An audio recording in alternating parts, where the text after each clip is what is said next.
Aujourd'hui est déjà notre deuxième dimanche au cœur de cette retraite.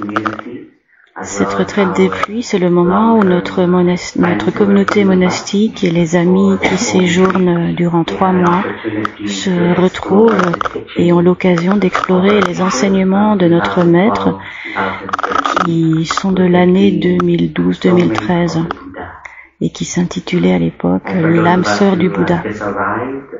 Et si vous êtes là pour juste une semaine, nous vous souhaitons la bienvenue pour vivre ce moment avec nous. Et vous aurez l'occasion d'écouter les enseignements directs de notre mercredi sur un DVD. En tant que communauté, nous continuons à investir et cultiver notre compréhension de notre chemin, la compréhension de notre chemin spirituel, la compréhension des enseignements du Bouddha. Et si nous entendons le mot Bouddha, peut-être pensons-nous au Bouddha en tant que Dieu ou quelqu'un qui avait des pouvoirs surnaturels, peut-être quelqu'un qui appartient au passé,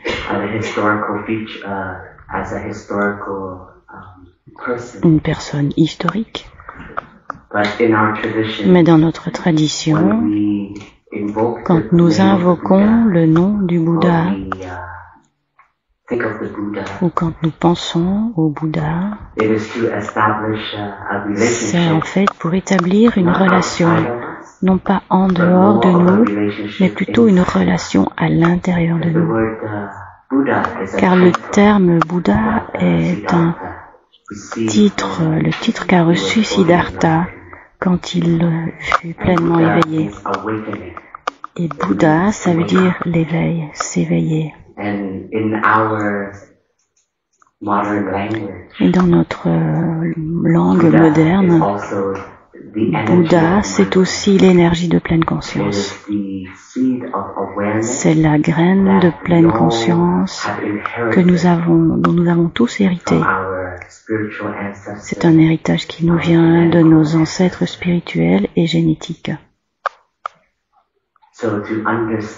Et donc, si nous voulons comprendre et avoir une relation avec le Bouddha, il est essentiel avant toute chose d'apprendre à toucher la graine d'éveil présente en nous. Nous devons être à même de cultiver la capacité à être consciente et conscient. Être en conscience d'une action. La pleine conscience, c'est toujours la pleine conscience de quelque chose. Nous avons déjà pratiqué depuis notre premier jour ici, et l'invitation principale que nous recevons ici au village des Pruniers, c'est d'écouter le son de la cloche, écouter la respiration présente en nous, et en cultivant cette pratique de l'écoute du son de la cloche, nous écoutons en fait le rythme de notre cœur, du battement de notre cœur. Nous écoutons notre esprit, et peut-être pouvons-nous reconnaître que notre esprit, dans le moment présent, est très occupé. Peut-être que c'est un peu chaotique. Peut-être qu'il a besoin de temps pour se poser. Et pour pouvoir soutenir notre aspiration à nous ancrer, à nous enraciner, nous avons besoin d'un point d'attention pour pouvoir guider notre esprit. Dans notre tradition, il s'agit de l'inspiration et de l'expiration. La pratique qui consiste à entrer en amitié avec notre respiration. Et donc notre respiration est aussi notre âme sœur. Tant que nous sommes en vie, notre respiration est constamment avec nous, chacune et chacun d'entre nous. Et donc ici, nous développons une dimension de refuge spirituel, un refuge dans lequel nous pouvons toujours retourner. Et cette graine de pleine conscience, tout en continuant à l'explorer et à la cultiver, peut devenir une sorte de lumière pour nous. Une lumière qui peut éclairer le moment présent et l'état de notre corps en ce moment présent. Peut-être sommes-nous présents, mais que notre corps a besoin de temps pour arriver. Notre corps a peut-être besoin de temps pour se détendre dans le calme. Nous avons déjà fait l'expérience du noble silence depuis le début de notre arrivée ici, et je suis certain que pour chacune et chacun, le noble silence est différent. Pour chacune et chacun, c'est une expérience différente. Pour certaines personnes, le silence est peut-être source de peur, effrayant, parce que dans le silence, nous pouvons peut-être entendre beaucoup de bruit, les bruits intérieurs. Ou peut-être pouvons-nous entendre notre agitation, notre anxiété, nos inquiétudes, notre peur, nos doutes.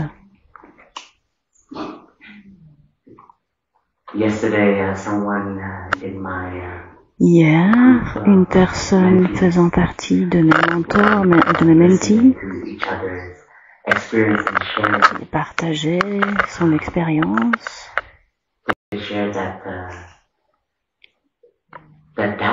Cette personne a partagé que des doutes montaient très fort en lui. Il disait, je suis ici, au village des premiers, j'ai une aspiration, mais le doute en moi aujourd'hui est très fort, très bruyant.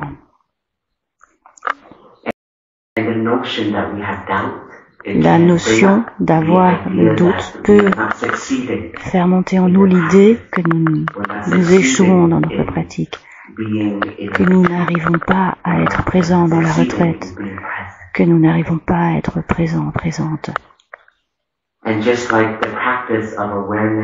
Et la pratique de la conscience de la respiration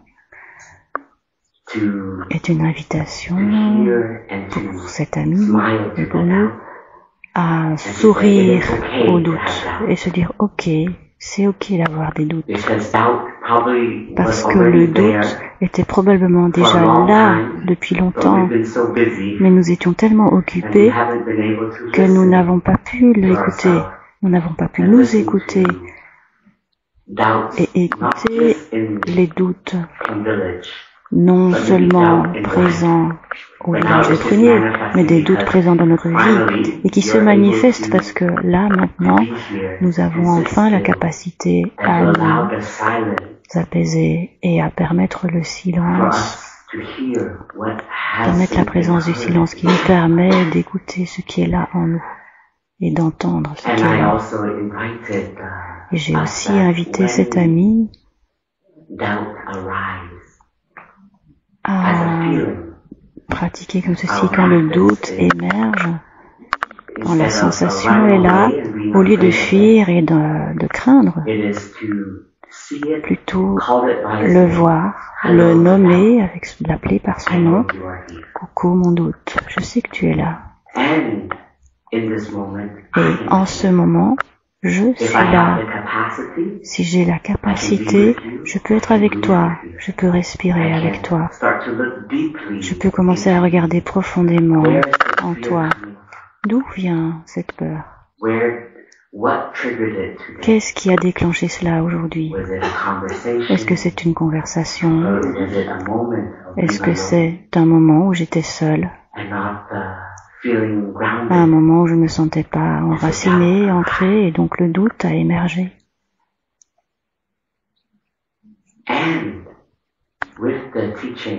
Et grâce aux enseignements du Bouddha et de nos maîtres, nous savons que nous avons un chemin qui guide nos énergies. Et donc, les doutes, l'anxiété, la peur, la tristesse, la joie, l'excitation, toutes ces émotions viennent accompagnées d'une source d'énergie. Et nous, en tant que pratiquants, nous avons le choix. Notre premier choix, c'est d'entrer dans cette émotion, ces sensations. Il y a différentes façons de plonger dans ces émotions. Une des façons, c'est de rentrer en nous et de nous critiquer. On rentre dans un trou noir, dans le terrier du lapin, et on laisse remonter toutes les histoires que nous avons expérimentées et où nous rejouons encore et encore cette histoire dans notre tête. Une autre chose, c'est ok, je vais en ligne sur Internet et je regarde d'autres personnes qui font mieux que moi. Et peut-être qu'au début, il va y avoir une motivation pour sortir de notre situation. Et puis, au bout d'un moment, cela va aussi nous éloigner du moment présent. Et nous savons très bien qu'à notre époque actuelle, il y a beaucoup de modes de consommation, comme à travers les yeux, les oreilles. On peut aussi consommer quand nos émotions montent. Parfois, on cherche des actions pour pouvoir couvrir ces émotions. Et cela peut être devenu une habitude que nous avons générée, cultivée. Et finalement, c'est devenu même une sorte d'ami dans notre vie. Une énergie d'habitude qui est devenue amie. Peut-être manger. Peut-être faire des sports extrêmes. Entrer dans des sensations qui nous permettent de nous sentir plus libres dans le moment. Et dans la pratique du zen, nous sommes invités à autre chose dans le moment. Donc j'ai partagé avec mon groupe de mentees, c'est que tout d'abord, il faut savoir que c'est tout à fait normal d'avoir des doutes. Je suis ici et les doutes émergent en moi chaque mois. Et ce que j'ai appris dans ma pratique, c'est de ne pas craindre mes doutes. Et aussi de voir les autres connexions, les autres émotions qui sont reliées à cette sensation de doute. Et pour moi, en tout cas, c'est parfois lié à de la tristesse ou connecté à la peur de l'avenir. Et en ce moment, alors, je dois aussi me rappeler, que là, maintenant, j'ai la capacité de reconnaître. Je peux reconnaître et dire, voilà ma vieille amie, mon vieil ami, le doute. Et puis entendre toutes les histoires qui sont associées à ce doute. Et dire, ok, aujourd'hui, c'est pas ton jour, c'est mon jour aujourd'hui. Et je vais pratiquer, tu vas pratiquer avec moi. Et hier, à 4h30 particulièrement, à 16h30, après le service méditatif, nous avons eu un moment de pause entre le service et le moment de pratique corporelle. Et souvent, j'aspire à avoir des moments de solitude. Et puis quand ce temps se présente à moi, je ne sais pas quoi faire. Et combien parmi nous ont déjà cette sensation, ont connu cela?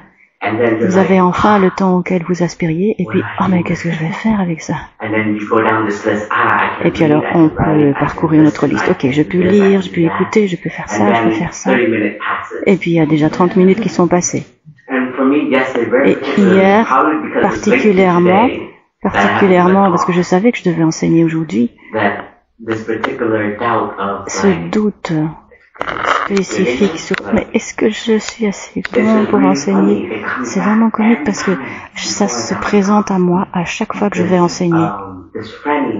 Cet ami, est-ce que tu es assez bon? Est-ce que tu es à la hauteur? Mais qu'est-ce que tu as à offrir aux autres? Est-ce que tu peux vraiment offrir quelque chose que les autres peuvent recevoir et mettre en œuvre dans leur propre façon d'être?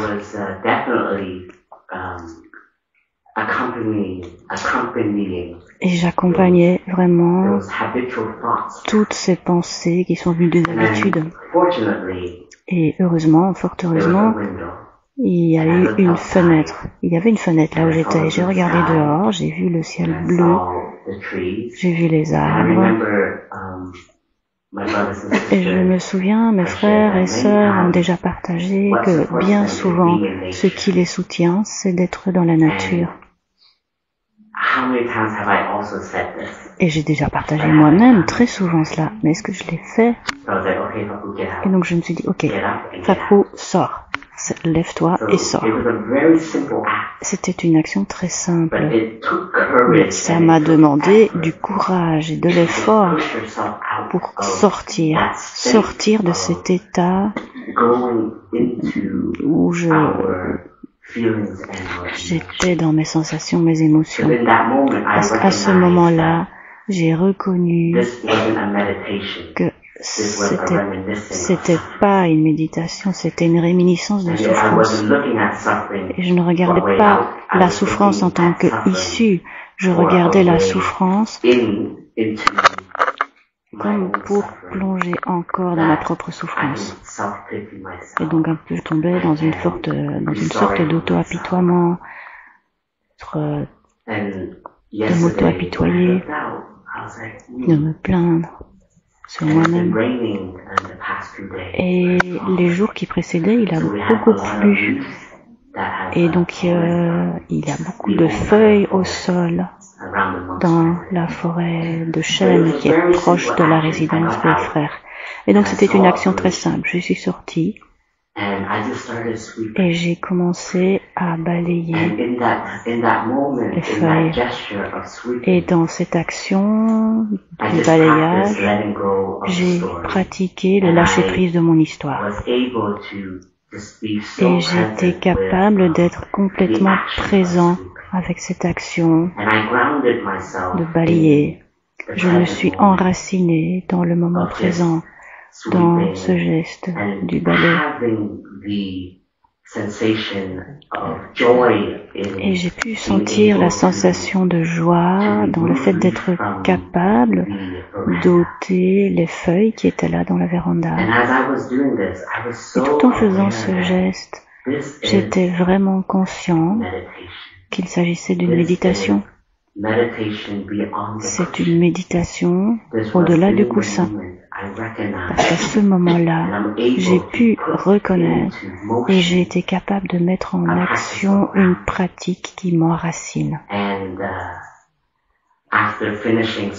Après avoir balayé, j'ai pris un peu de recul et je me suis dit, oh mais ça c'est bien, c'est une bonne sensation, ça se sent bien là. Et je regardais la véranda, j'ai regardé la petite cour où j'avais balayé. Et je me suis dit, j'ai senti que, ok, c'est assez.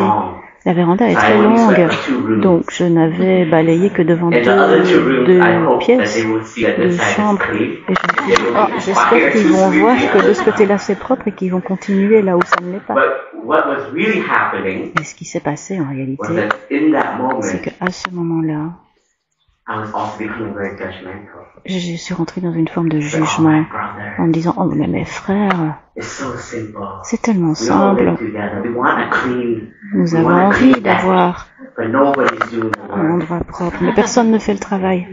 Et là je suis là, ok, je suis l'abbé et c'est moi qui dois balayer pour eux. Et donc je suis rentrée dans beaucoup de jugements avec A et B. Et donc, c'est là que j'ai senti, ok,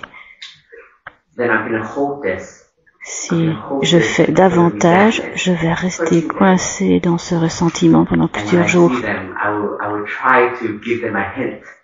Et quand je les verrai, je vais sans doute avoir tendance à leur montrer, vous voyez, ce qu'il faut faire, ce que j'ai fait. Et donc mon intuition de pratique et de la vie communautaire, c'est de savoir quand c'est assez. Donc moi j'ai fait à peu près la moitié. Et dès lors, j'ai pu être capable de toucher les merveilles du moment présent.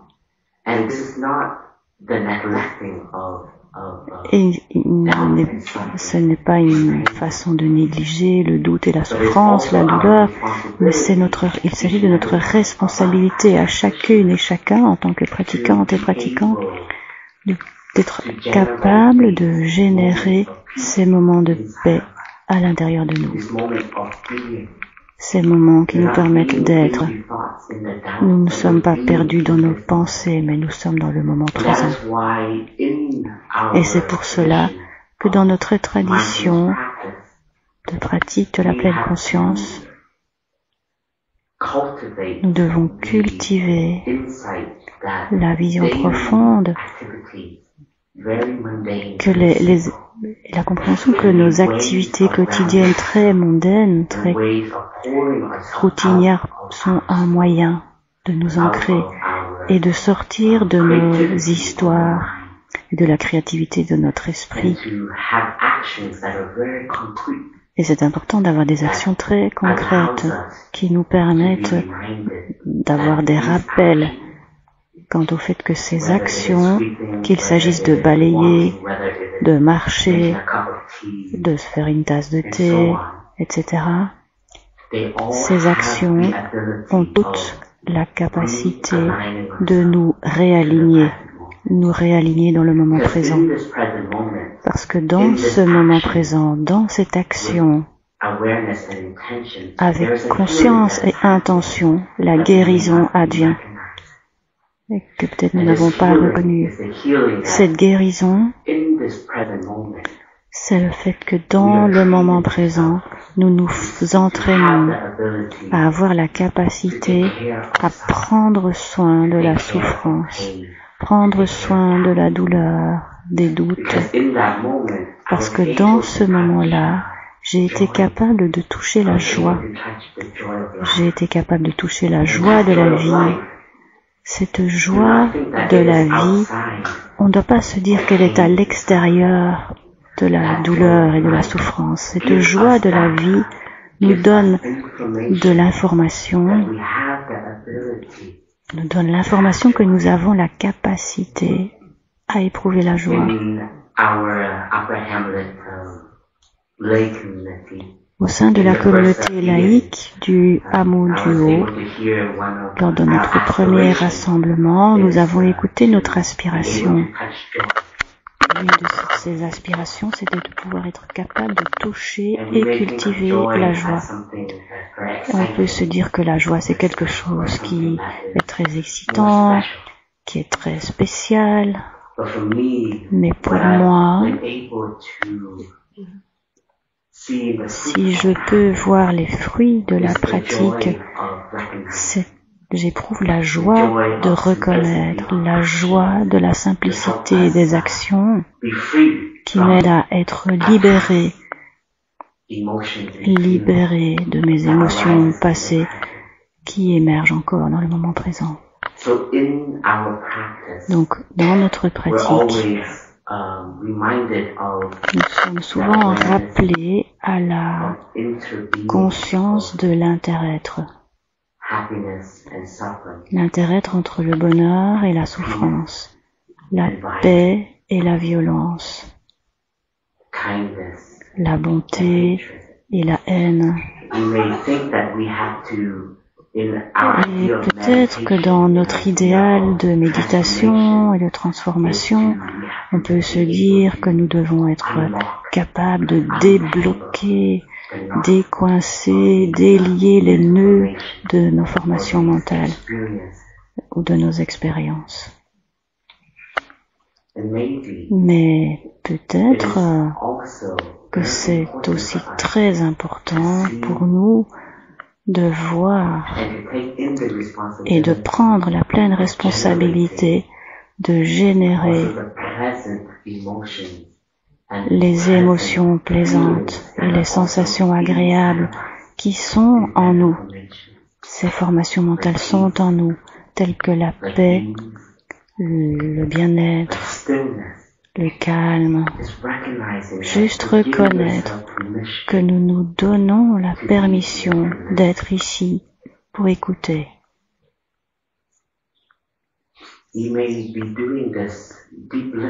Peut-être que l'on pratique l'écoute profonde pour nous-mêmes, bien sûr, mais aussi pour toutes les personnes qui nous sont chères et qui n'ont pas cette opportunité.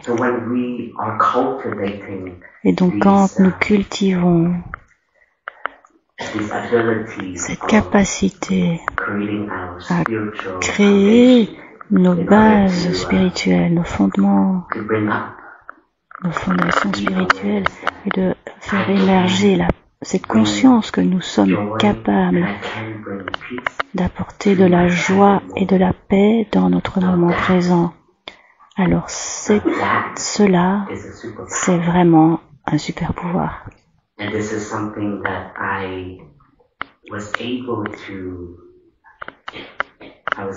Et c'est quelque chose que j'ai pu voir et observer. J'ai pu être témoin de cela à l'époque où Thaï était parmi nous.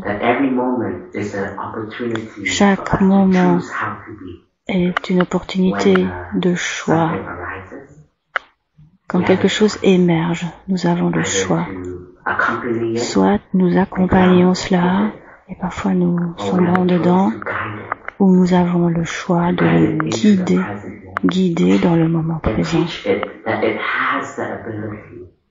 Et enseigner que cela a la capacité, nous avons la capacité à être heureux, heureuse. Nous pouvons être en pleine conscience, nous pouvons guérir. Et nous avons le droit d'avoir une nouvelle expérience. Ce moment présent est la clé. Tout cela nous est transmis par nos ancêtres spirituels et cela nous offre l'occasion de construire un nouveau passé. Chacune et chacun, nous avons des histoires. Nous avons fait des expériences qui nous ont façonnés tels que nous sommes aujourd'hui. Des expériences agréables et des expériences très désagréables. Et bien souvent, nous emportons notre passé, nos histoires avec nous, toute notre vie, jusqu'au moment où nous retournons à la terre. Et cette pratique de l'éveil nous aide à nous éveiller au moment présent. Il s'agit de s'éveiller au moment présent et de savoir que nous créons un nouveau passé dans le moment présent. Demain, nous contemplerons aujourd'hui et donc nous colorons quelque chose, nous peignons quelque chose dans le moment présent. Nous avons la capacité à utiliser nos pinceaux et nos couleurs pour amener une nouvelle façon d'être, une nouvelle façon d'écouter, une nouvelle façon de nous asseoir, de balayer, de cuisiner. Tous ces moments sont de nouvelles opportunités pour nous. Et donc, à chaque retraite, et surtout pendant la retraite des pluies, ce qui nous soutient beaucoup, c'est la persévérance, la continuité de notre programme. Et d'avoir l'espace pour être.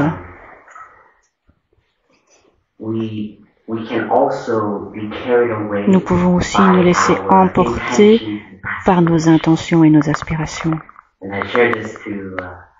Et j'ai partagé cela avec mon groupe de mentees hier. Parce qu'en fait, nous pouvons aussi nous laisser piéger par nos aspirations Nous avons parfois un idéal concernant les 3 mois de la retraite. Et nous emportons avec nous cet idéal chaque jour. Et si nous ne lâchons pas cet idéal, nous n'allons pas toucher ce qui se déroule vraiment dans l'instant présent. Et donc ce que j'ai partagé, c'est que c'est ok d'avoir des doutes, c'est ok d'être rappelé à notre aspiration et à notre intention quant à la raison pour laquelle nous sommes ici, mais nous ne devons pas nous y accrocher, parce que sinon cela ne va pas nous permettre d'être présents dans l'instant, au moment. J'ai aussi partagé ça à beaucoup d'entre vous qui pratiquez pour toute la retraite de 90 jours. Ces 3 mois sont une vraie opportunité d'être dans la pratique, d'être dans la communauté, d'être dans la nature, être à l'intérieur en nous-mêmes. Cette aspiration est vraiment utile. C'est le carburant qui nous a amenés ici. Dans le zen, il y a aussi ce message que nous devons apprendre à lâcher, à laisser, à faire confiance au processus organique de maturation.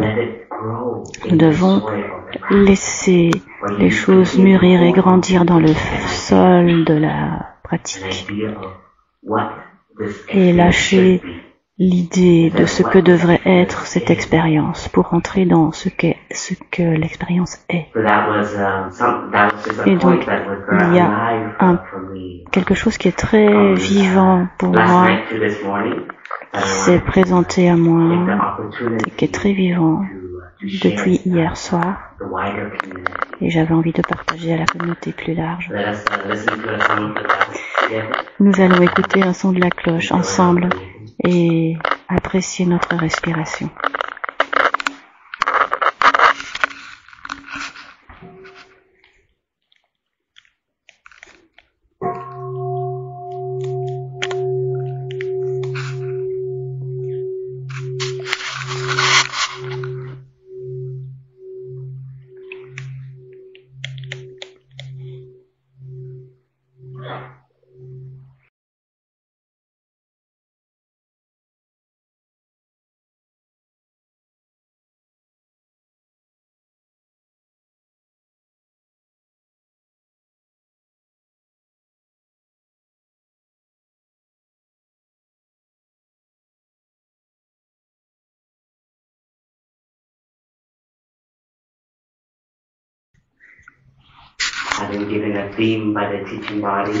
Le conseil des enseignants qui préparent les enseignements de la retraite m'ont donné un thème, donc je dois aller parler de ce thème-là quand même pour cet enseignement. C'est un thème qui m'est très cher, dont je me sens proche. C'est le thème ami spirituel. Quand je me suis fait ordonner, on m'a donné ce nom, Papo, et ça veut dire ami dans le Dharma, un ami dans le Dharma. Et quand j'ai reçu ce nom, je me souviens qu'un jour, Tai m'avait vu sur le chemin dans un des hameaux du village et il m'a dit « Apprends à être l'ami de tout le monde ». Je pense que personnellement, je suis une personne assez facile à vivre. Et donc quand Tai a dit ça, j'ai dit bon, c'est facile, c'est déjà fait.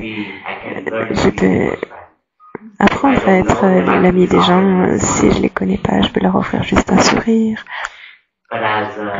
Mais alors que la vie continue son cours, les humains, on est très complexes. Et j'ai vu que mon cœur aussi rapetissait de temps en temps, se refermait et perdait parfois ses capacités à embrasser et à être et aussi à soutenir. Et parce que c'est aussi relié à ma propre expérience, ce que je traverse en ce moment. Et je vois clairement que Thaï m'a donné ce nom, c'est une mission. Pour être un ami de tout le monde, je dois être une personne heureuse. Pour moi, c'était facile de projeter, mais c'est bon, c'est fait, je le fais déjà. Mais alors que notre expérience intérieure commence à changer, notre capacité extérieure aussi change. Et les mots amitié spirituelle en sanskrit, s'il vous plaît, ne me haïssez pas pour ceux qui parlent mieux sanskrit que moi. Kalyana Mitra. Kalyana Mitra. Is that correct, Sakojingde? Est-ce que c'est correct, Sakojingde? En vietnamien, on dit Thaï l'a traduit. Ça a été traduit par et quand on lit les paroles de Maître Geshen, c'est un autre patriarche de notre tradition zen, Maître Geshen, qui a écrit quelques paroles d'encouragement pour les jeunes moines et moniales, et un encouragement à ne pas être paresseux dans la pratique et à ne pas croire que notre jeunesse sera là pour toujours, ne pas la prendre pour acquis. C'est un texte très intéressant aussi, très fort, d'un maître zen. Et dans le texte, il est dit que nos parents nous ont donné la vie. Mais sur le chemin, ce sont nos amis spirituels qui nous aident à grandir. Donc, même si nos parents nous ont donné les conditions pour être ici, pour être qui on est, mais sur le chemin, sur notre parcours, les personnes les plus proches qui peuvent être d'un plus grand soutien, c'est peut-être pas forcément nos proches génétiques, mais aussi les amis qu'on rencontre sur ce chemin. Et surtout, ici, dans le monde spirituel, sur le chemin du Dharma, on parle de l'amitié spirituelle. Et l'amitié spirituelle, c'est si important dans notre tradition, parce que notre maître Thaï a vraiment mis l'accent si souvent, quand il enseignait aux moines et moniales, que pour Thaï, le plus beau cadeau, le plus grand cadeau que vous pouvez offrir à Thaï, c'est votre fraternité, votre capacité à ouvrir votre cœur, à le laisser grandir, pour apprendre à vivre les uns avec les autres, même si on vient de différentes origines, milieux, familles, classes sociales et ethniques, et différentes compréhensions et même différentes visions du monde. Mais si on a tous abandonné le désir pour une position, pour une carrière, la célébrité dans le monde, ou bien la richesse, on a abandonné ces désirs-là pour pouvoir nous engager pleinement sur le chemin de la pratique. Et là, je parle de ça au monastique, à la communauté monastique. Sur le chemin monastique, nous allons rencontrer des moments, des défis, des moments difficiles.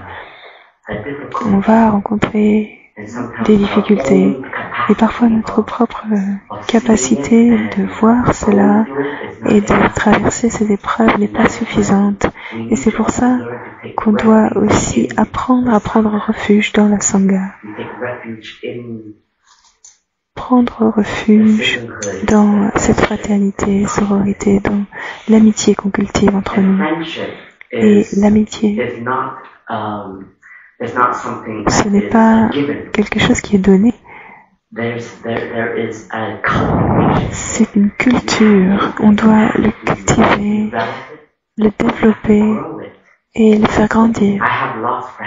J'ai perdu des amis sur ce chemin.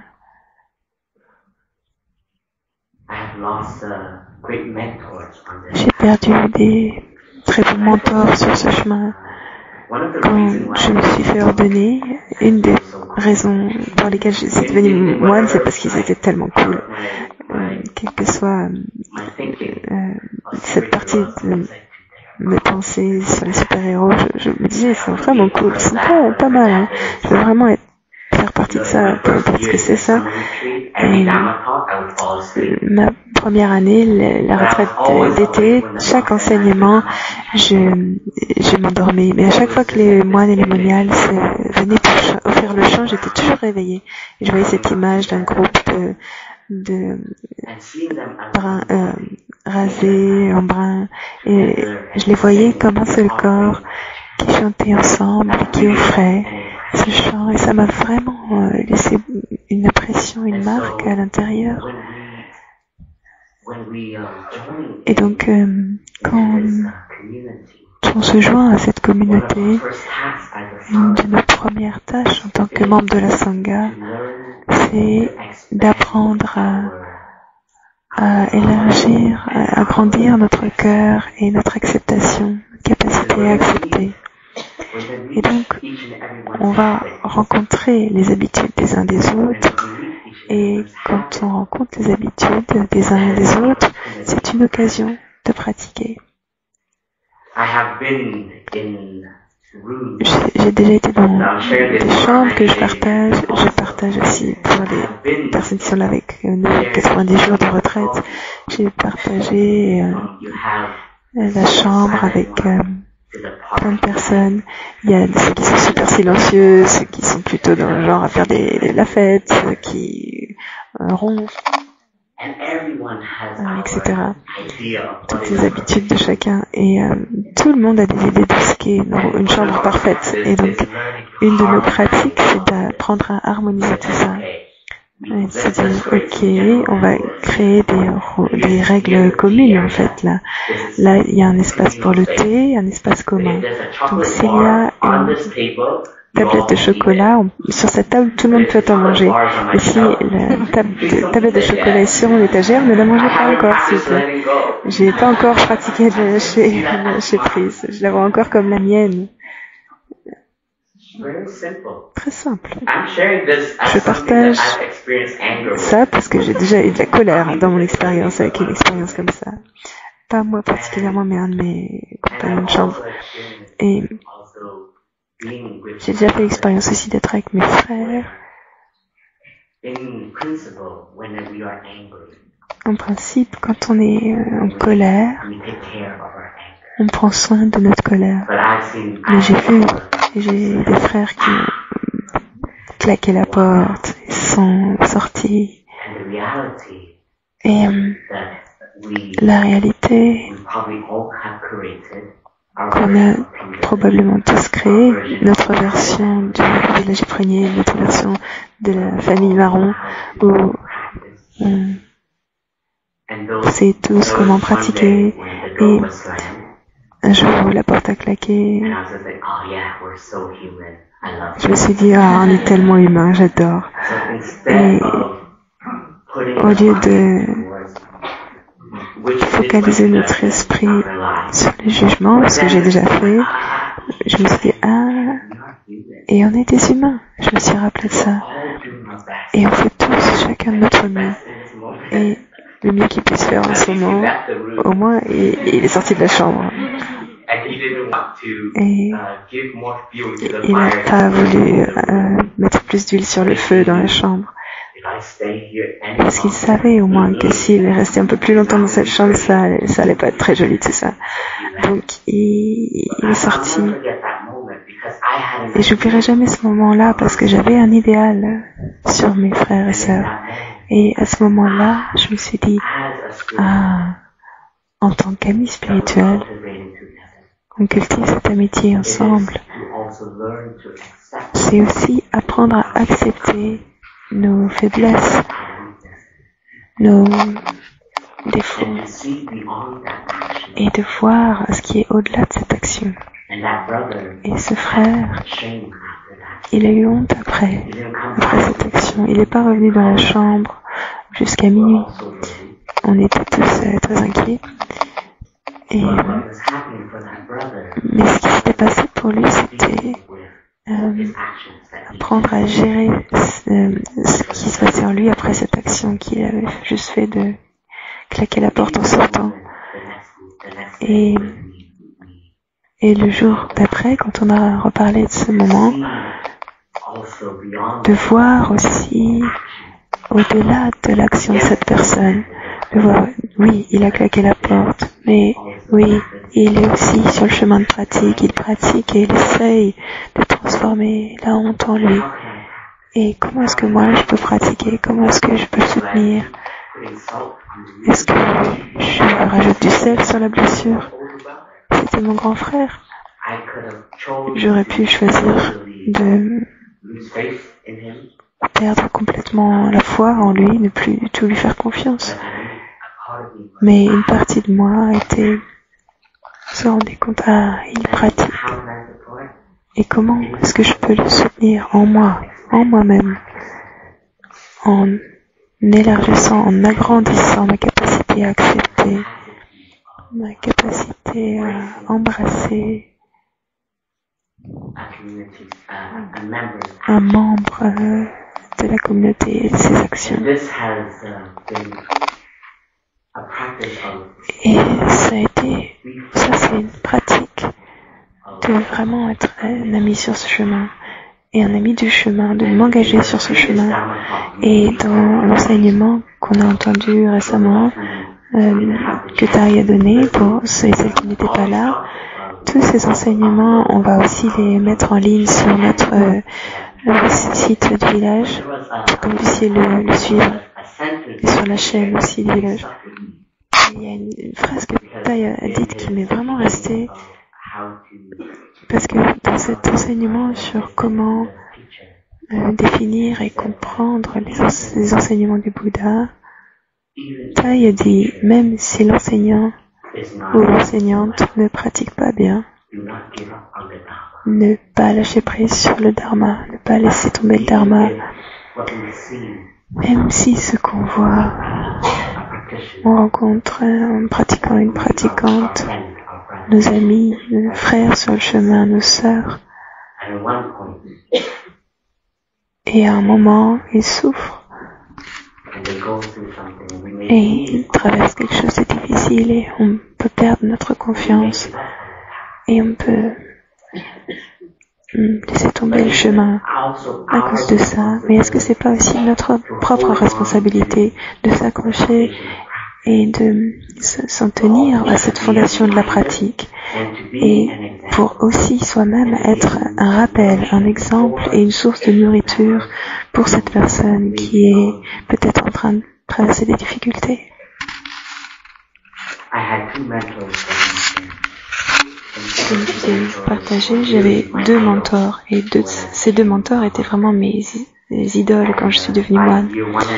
Et quand j'avais j'étais ordonnée depuis 1 an et demi à peu près, l'un d'entre eux a quitté la robe et je crois que c'était mon première expérience de cœur brisé dans la communauté parce que c'est quelqu'un que je regardais vraiment comme ayant des valeurs très élevées. Et j'étais adolescent à ce moment-là, donc j'avais vraiment le mantra « Je veux grandir et être comme toi ».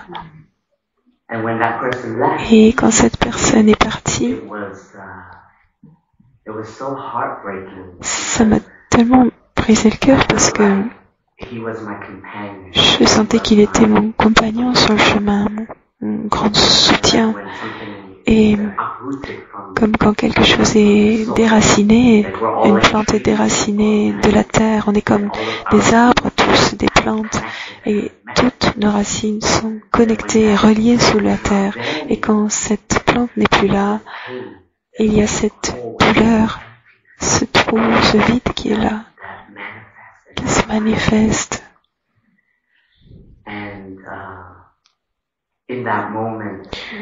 Et à ce moment-là, on doit aussi se rappeler qu'on a une île à l'intérieur de nous-mêmes.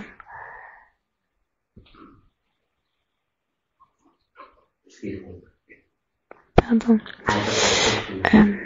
En tant que pratiquant, pratiquante, chacune d'entre nous, on doit savoir qu'on a cette île à l'intérieur cette île dans laquelle on peut prendre refuge, une île de notre dimension spirituelle, notre pratique. Et cette île doit être une âme sœur pour nous.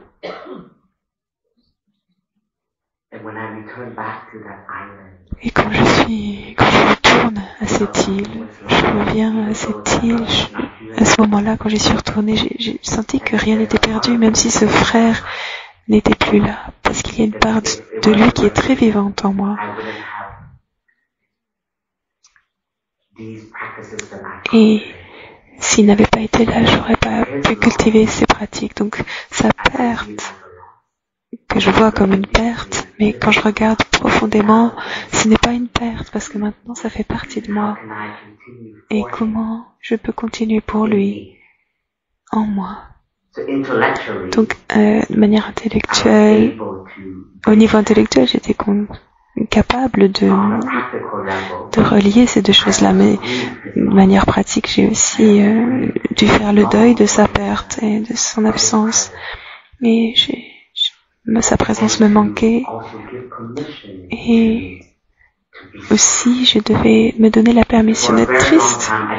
Et pendant très longtemps, je me donnais pas la permission d'être triste. Je me permettais pas ça parce que j'étais accrochée à cet autre idéal d'un pratiquant stable qui montre pas ses émotions du coup et qu'on peut conquérir notre tristesse. Mais alors que je continuais à comprendre ce qu'est l'amitié, il y a beaucoup de niveaux dans l'amitié et il y a un niveau d'intimité qui ne perd pas sa connexion aussi, où on ne perd pas la connexion. Notre maître a parlé d'amour. Il y a beaucoup d'enseignements qu'il a donnés sur l'amour. Et il y en a un particulièrement, un enseignement du Dharma sur lequel il parle d'amour, pendant lequel il parle d'amour. Et il parle de 3 niveaux d'intimité qu'on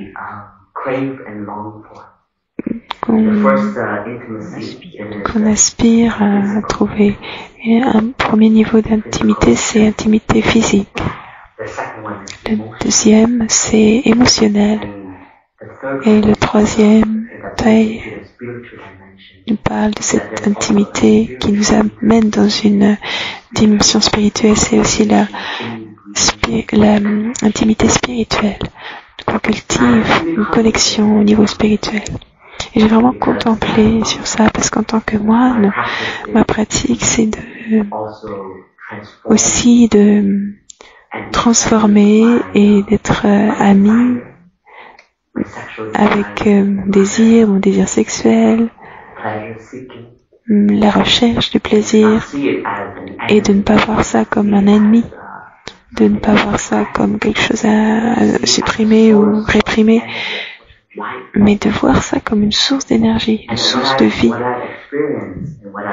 Et ce dont j'ai fait l'expérience et ce que j'ai pu comprendre par ça, c'est que ces niveaux d'intimité sont aussi très vivants dans l'amitié.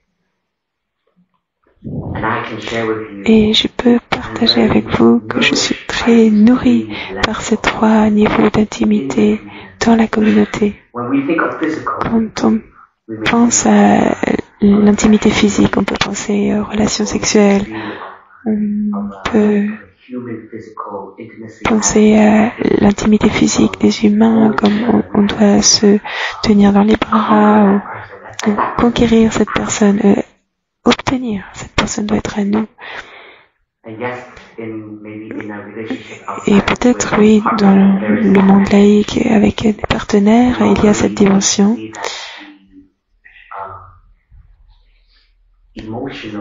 Et normalement, on peut voir que l'émotionnel et le physique sont très reliés l'un à l'autre. Mais si on ajoute une dimension spirituelle, ça nous apporte plus de clarté et plus de pratique qui nous aide à nourrir une relation saine. Et je peux partager de la perspective d'un moine que dans notre vie de recherche spirituelle, on a besoin de compagnons sur le chemin. On a besoin d'amitié. C'est tout le chemin, en fait. Et cette ligne vient d'un sutra que le Bouddha a prononcé, un enseignement qu'il a partagé avec son attendant Ananda. C'est très court, ce sutra. Ananda était l'assistant du Bouddha. Il est allé le voir un jour et il lui a dit, il apprécie beaucoup l'amitié dans la communauté et il a demandé au Bouddha, est-ce que l'amitié n'est pas la moitié du chemin saint, ça veut dire le chemin spirituel? Le Bouddha lui a dit non, c'est pas la moitié, c'est tout le chemin en entier. C'est l'amitié spirituelle. Cultiver cette amitié, qu'est-ce que ça veut dire? On doit tous explorer ça, mais ma propre découverte, je peux vous la partager de manière très ferme.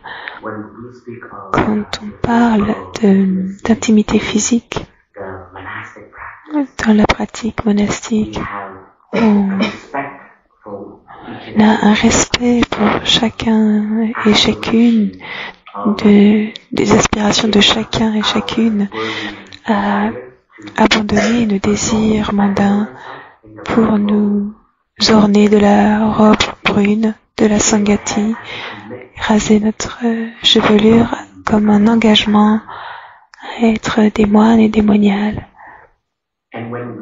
Et quand on s'aime les uns les autres, on veut soutenir cet engagement. On veut soutenir ce chemin de liberté que cette personne a choisi. Et quand on est amoureux, quand on tombe en amour, on apprend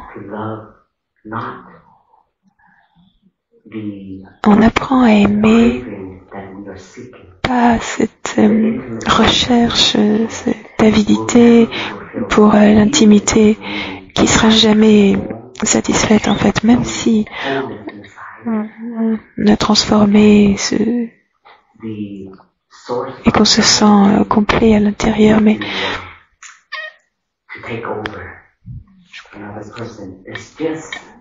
ça va pas nous aider à transformer ce sentiment de vouloir s'accaparer l'autre. Ça vient de Manas en fait. Manas, c'est une manifestation de notre ego qui cherche toujours à fuir la souffrance et à chercher le plaisir et à recouvrir des sentiments difficiles, à ne pas les considérer. Mais quand on regarde plus profondément, contemple plus largement, si on aime cette personne, on aime son aspiration.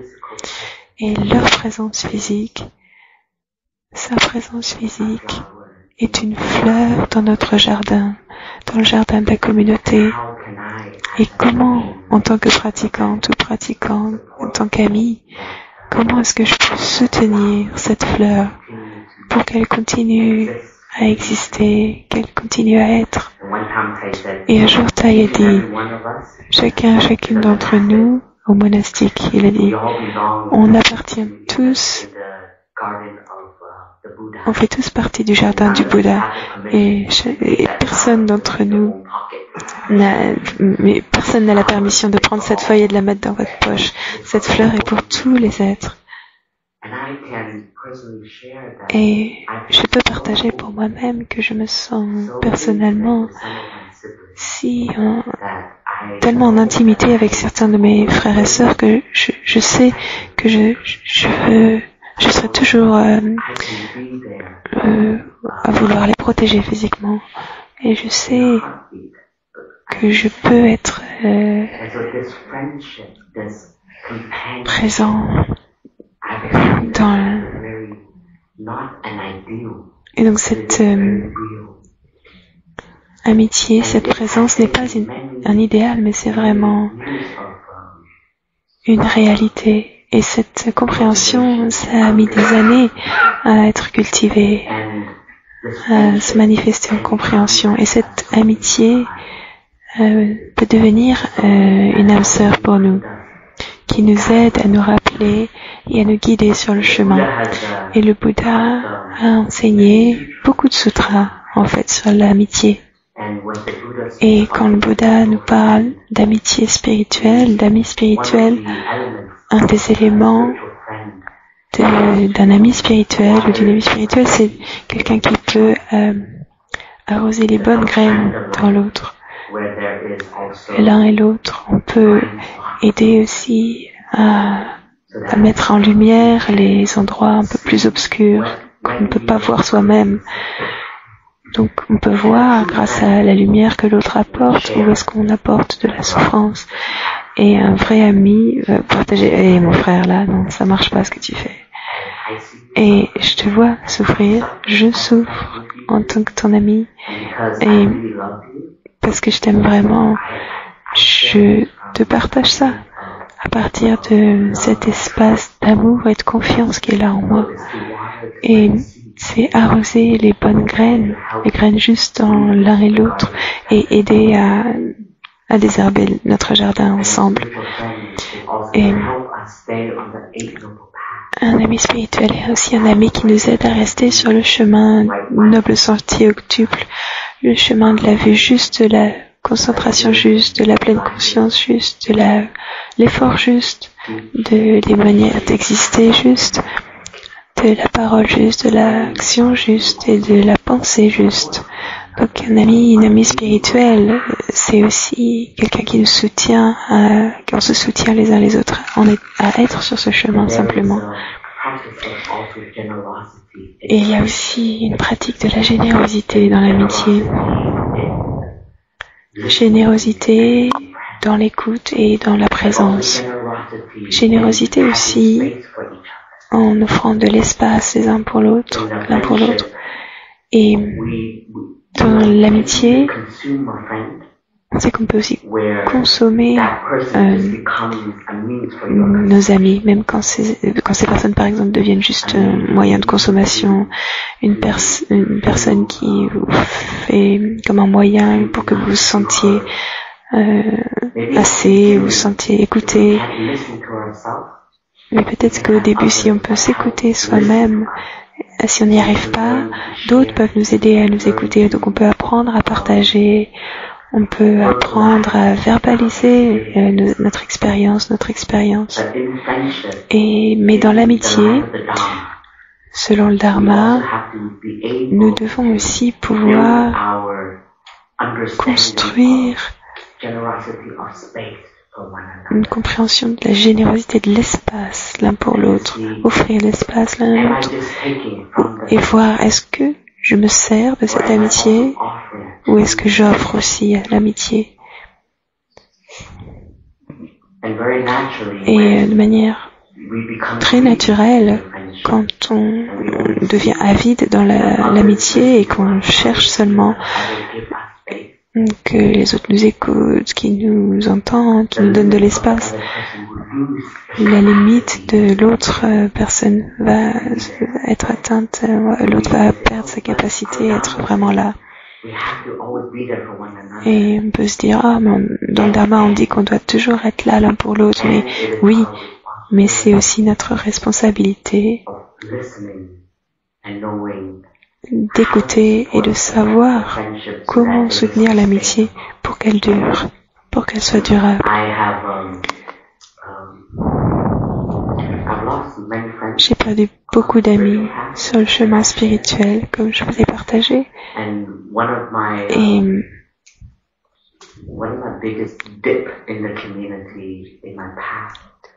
Et un des moments les plus difficiles dans mon chemin, dans la communauté, c'est quand 4 de mes frères et sœurs, lesquels j'étais proche, sont tous partis et quitté la robe en 2 ans. Et ça a été vraiment un choc pour mon système. Parce que dans mon esprit, dans mon monde idéal que j'ai construit, cette fantaisie qu'on allait conquérir le monde ensemble, qu'on allait répandre la pleine conscience ensemble. Soudain, j'étais là tout seul, le dernier qui restait, même si j'étais dans une communauté où il y avait encore beaucoup de frères et sœurs, mais je me sentais quand même tellement seule et je me suis sentie si perdue et dans mon esprit c'était s'ils abandonnent, peut-être que je devrais abandonner moi aussi. Je suis très reconnaissant envers ce jour en particulier pendant notre nouvel an lunaire. Selon le calendrier lunaire, on célèbre le nouvel an, on se rassemble, les frères, on ouvre les portes de la résidence pour les sœurs et les amis et on boit le thé ensemble de manière très informelle et c'est le seul moment de l'année où la résidence monastique est ouverte à tout le monde. Et c'est très cosy, c'est vraiment l'équivalent de Noël ou Nouvel An en Occident. Et une de mes jeunes sœurs, elle est là en ce moment au village des Pruniers. Et j'oublierai jamais cette conversation. La première chose qu'elle m'a dit, c'était elle reconnaissait que j'avais une grande perte. Elle m'a dit, je sais que tu as perdu certains de tes meilleurs amis. Et je peux pas imaginer à quel point tu es triste. Et tout d'abord, dans ce moment, je me suis dit, ouf, on m'a vraiment vu là. Et je pensais que je cachais assez bien mes émotions jusque-là. Mais ma sœur a vraiment pu partager de manière si tendre. Et elle m'a dit, j'espère que tu vas pouvoir ouvrir ton cœur pour que d'autres amis puissent y entrer. À ce moment-là, je me suis sentie, j'ai reconnu que j'étais tombée dans un attachement très profond avec mes proches, quoi. Mes potes, je l'ai dit. Et je reconnaissais plus que c'était ma communauté, en fait, sans eux. Et quand cette sœur a ouvert cette porte en moi, j'espère que tu peux ouvrir la porte de ton cœur pour que d'autres amis puissent y entrer. Cette phrase m'a rappelé que dans le moment présent, il y a tellement de merveilles qui sont aussi présentes et qui peuvent devenir de nouveaux compagnons pour vous. De nouvelles sources de soutien et d'amitié pour vous. Et ça a réveillé mon aspiration à cultiver l'amitié parce que j'étais devenue assez fermée et assez individualiste. Et donc c'était une très bonne mesure, c'est un très bon instrument de mesure quand vous vous voyez devenir très individualiste. Tout est moi, à moi. Alors, vous commencez à voir où ça se trouve dans la cultivation, dans la culture de nos pensées, qu'on limite l'amitié spirituelle, la présence de l'amitié spirituelle. Donc, physiquement et émotionnellement, on apprend à se soutenir les uns les autres. On apprend à s'écouter les uns les autres. Et pendant cette saison, on a commencé, en tout cas au Amodio, la pratique de l'éclairage. Et l'éclairage, c'est une pratique qu'on fait une fois par an. C'est une pratique très intime. On peut la faire seulement avec une communauté avec laquelle on vit ensemble. Et notre façon de le faire au Amodio, c'est on a divisé la communauté des frères en deux groupes égaux. 1, 2, 1, 2, 1, 2. Et dans chaque groupe, on va des aînés aux plus jeunes frères. Et dans chaque session, il y a les yeux de la Sangha 360 degrés qui voient à 360 degrés qui sont sur cette personne. Et cette personne va partager devant la communauté ce qu'elles ont vu d'elles-mêmes dans leur pratique, dans leur évolution et certaines de leurs défauts et faiblesses qu'ils doivent encore transformer et peut-être une aspiration qu'ils ont. Et ils vont demander aux frères d'éclairer leur pratique pour eux. Et dans la communauté, qui a quelque chose à partager va s'incliner et offrir un partage. Mais avant de partager, on doit méditer. Il y a un texte qu'on lit ensemble, une contemplation, et je vais juste le paraphraser un peu. Et l'essence de ce texte, c'est qu'on se voit les uns les autres comme un seul corps. Éclairer, et une partie de ce corps, c'est éclairer les autres parties aussi. Donc quand je t'éclaire, je m'éclaire aussi. Et comme je te vois comme faisant partie de mon propre corps et que je veux que ce corps soit sain, alors je veux lui donner l'attention dont il a besoin. Et donc on fait le vœu de partager avec la parole aimante. Le vœu d'écouter avec le cœur ouvert et de recevoir aussi le cœur ouvert. Et cette pratique a évolué au fil des années au village des Pruniers. Et avec cette intention,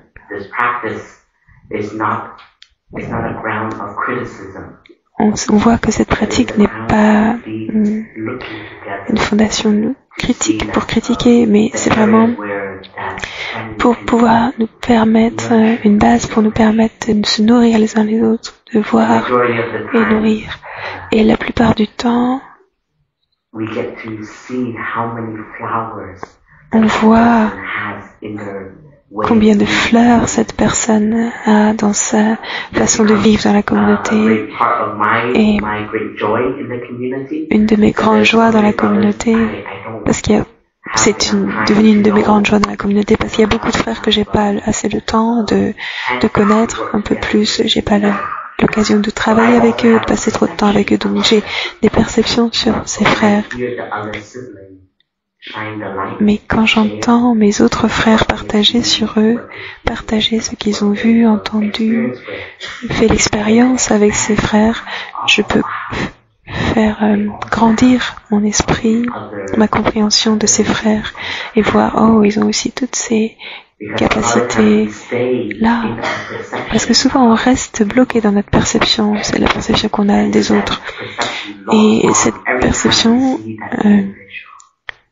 se met en place à chaque fois qu'on rencontre l'autre, à chaque fois qu'on le voit, on va le regarder à partir de cette perception.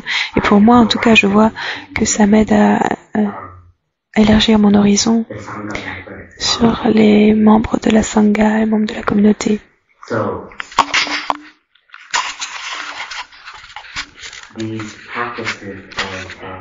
Donc ces pratiques, ces pratiques qui permettent de développer cette habitude dans la Sangha, ça peut sembler simple.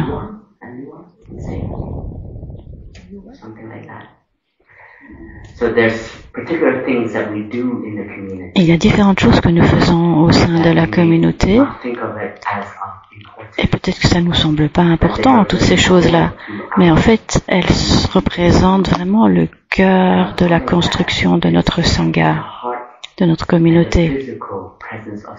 Et la première chose, c'est notre présence physique avec le cœur en tant que et de service pour la Sangha.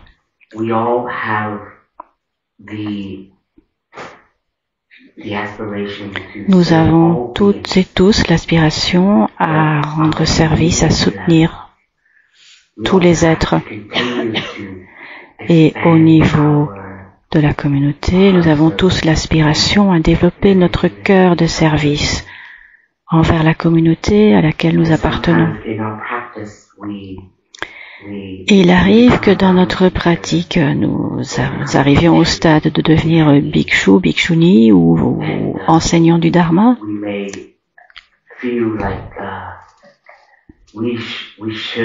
Et on se dit que peut-être maintenant on va être traité différemment. et que peut-être on ne doit plus faire ceci ou cela parce que c'est des choses un peu mineures. C'est pour les plus jeunes. Ok, j'ai fait ma part, j'ai rendu service pendant 5 ans déjà. Et cette tournure d'esprit devient un blocage. Cela nous empêche de nous connecter. Cela bloque notre communication avec la communauté. Donc si nous pensons au service, moi je le vois aussi comme une façon de communiquer mon amour à toutes et tous. C'est pas un devoir, une obligation, c'est de l'amour. C'est ma pratique de non-individualité. C'est d'offrir à chacune et chacun.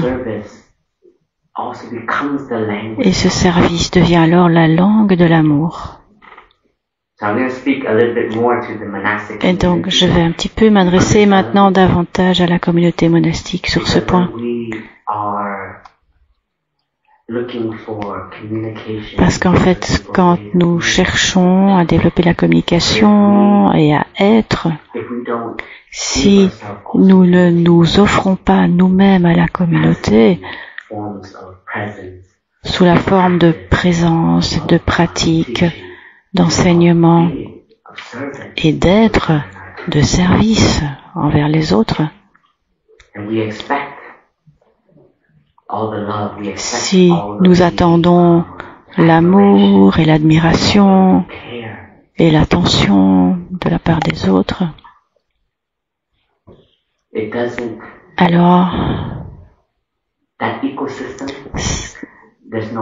alors cet écosystème n'est pas fluide, cela ne coule pas naturellement. Et on va rentrer dans un système unidimensionnel et on va prendre comme acquis la relation, la communauté dans laquelle nous sommes. Et dans notre esprit, nous allons commencer à créer des divisions en disant, ok, ça c'est important, ça c'est pas important. Mais notre pratique continue en tant que corps monastique. Cette pratique consiste à reconnaître l'importance de chaque cellule, chaque organe du corps. Et chaque organisme est tout aussi important qu'un autre. Et je sais que parfois les rôles sont importants comme enseignant du Dharma, frère ou sœur aîné.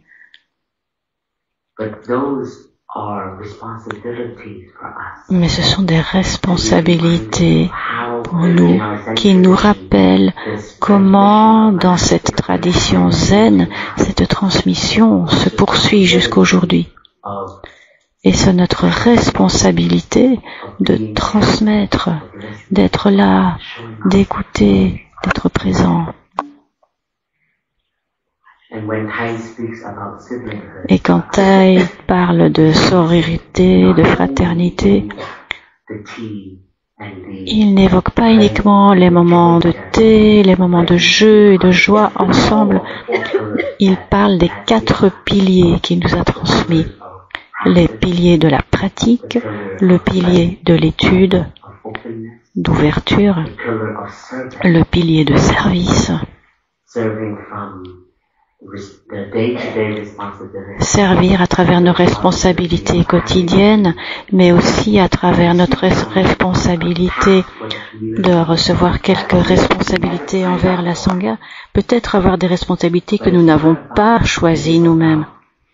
Mais il s'agit surtout de soutenir l'organisme entier du corps monastique. Et parfois on me dit, mais j'ai pas choisi de faire ça. J'ai pas choisi d'être moine pour être comptable. Mais il y a besoin. Il y a un besoin. Et si nous en avons la capacité, alors nous pouvons servir. Ce n'est pas une question de robe, de rôle, c'est une question de cœur. Ainsi, toutes les parties de l'organisme peuvent fonctionner. Et donc nous devons continuer à observer, à regarder, à réfléchir sur notre famille monastique en tant que communauté. Comment nous pouvons continuer à nous encourager les uns les autres, les unes les autres? Comment nous pouvons nous soutenir pour pouvoir être présents pour la communauté, soutenir la communauté et assumer notre propre responsabilité en soutien à la communauté. Bien sûr, nous devons pratiquer l'humilité. La pratique de l'humilité est essentielle, mais nous ne pouvons pas utiliser l'humilité pour justifier l'évitement de responsabilité. Nous ne devons pas utiliser cette carte de l'humilité pour laisser aux autres des responsabilités. S'il y a quelque chose qui est dans nos capacités, nous pouvons prendre cette responsabilité. Et la communauté va reconnaître, va voir si c'est dans notre capacité. Et si c'est le cas, nous devons être capables, nous devons être prêts à dire oui et accepter cette responsabilité comme offrande du Dharma. Et ce domaine, tout ce que nous a transmis Thay, nous devons le reconnaître. Nous n'allons pas faire cela seuls. Nous disons tout cela. Nous n'allons pas le faire seuls. Mais sommes-nous présents, volontaires, pour soutenir?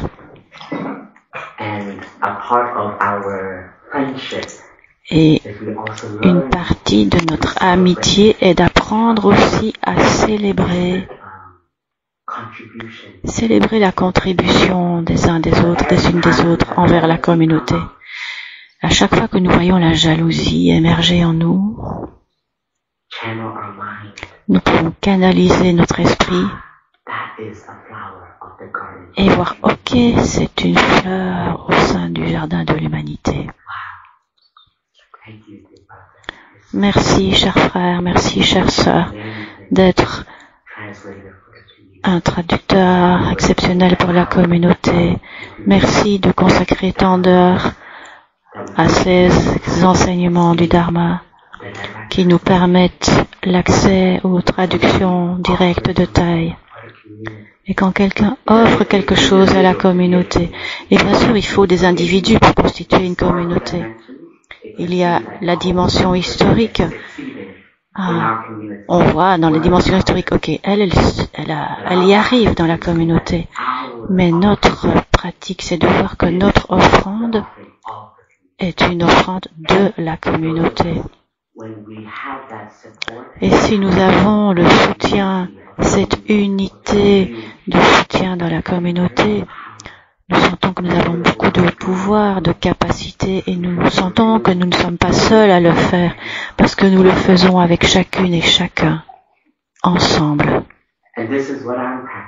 C'est en tout cas ma pratique. Quand je pratique et que je vois mes frères et sœurs qui me dépassent dans quelque chose, qui font les choses mieux que moi, je dis, ah oui, ce sont les jeunes là. C'est eux qui commencent à grandir. Et je ne permets pas à la jalousie de prendre le pas, de me dominer. La pratique d'offrande, d'offrir quelque chose à la communauté doit être vue comme un don aux trois joyaux. Nous pouvons le voir comme un don à chacune et chacun. Et il y a une petite histoire dont j'ai été témoin. Cette année-là, un des livres de notre maître venait d'être publié. Et j'étais à l'Ermitage, là où vivait Thay. Et ce jour-là, deux sœurs qui collaboraient avec l'équipe d'éditeurs est venue avec une grande joie à dire à Thay, voilà, tout est dans la presse, voilà le nouveau livre, il est sorti. La première chose que Thay fit, c'est qu'il prit le livre et il se rendit dans sa bibliothèque. Et dans sa bibliothèque, il y a un autel. Et il y a là, sur l'autel, une photo de ses parents, de son maître et de beaucoup d'autres maîtres qui l'ont précédé. Et la première chose qu'il fit, c'est qu'il n'a rien dit, il ne nous a rien dit. Il a reçu ce livre et il est allé directement à l'autel. Il a placé l'ouvrage sur l'autel. Il s'est incliné 3 fois, il a touché la terre 3 fois. J'étais juste derrière lui, j'étais très curieux de savoir où il allait aller. Tai n'a rien dit. Et je l'ai juste suivi dans cette pratique. Moi aussi, j'ai touché la terre avec lui. Et à ce moment-là, mon esprit a vu. Mon esprit a vu que Tai était en train de pratiquer le non-soi. Il voyait que ce livre, avec son titre en grand sur la couverture, c'était pas lui. C'était grâce à toutes les conditions qui se sont réunies pour que ce livre se manifeste. Et alors qu'il touchait la terre et que je faisais la même chose que lui, j'ai senti tout ce courant d'ancêtres qui célébraient ce moment. Ces ancêtres ne parlaient pas anglais. Ils n'auraient pas pu écrire ce livre en anglais. Mais Tai en était la continuation. Tai avait rédigé un nouveau livre à offrir au monde en tant qu'une nouvelle source de Dharma. Et en voyant cela, en étant témoin de cela, j'ai vu le non-soi, j'ai vu cette pratique qui permettait de passer de la fierté à la gratitude. Après s'être incliné, Tai a vu que j'étais derrière lui et il a dit « Ok, allons boire le thé et célébrer cela ». Et donc c'est un espace très de grande sécurité, de pratique, où nous pouvons apprendre à canaliser et générer. Parfois, la joie et le bonheur de succès peuvent être très forts.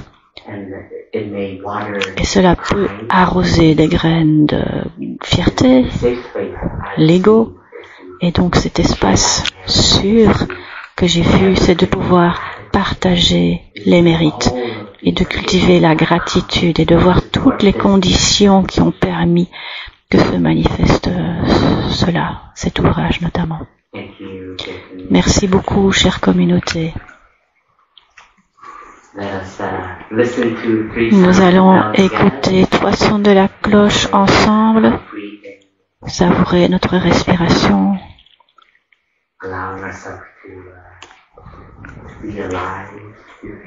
nous permettre d'être en vie, de sentir l'inspiration, de sentir l'expiration,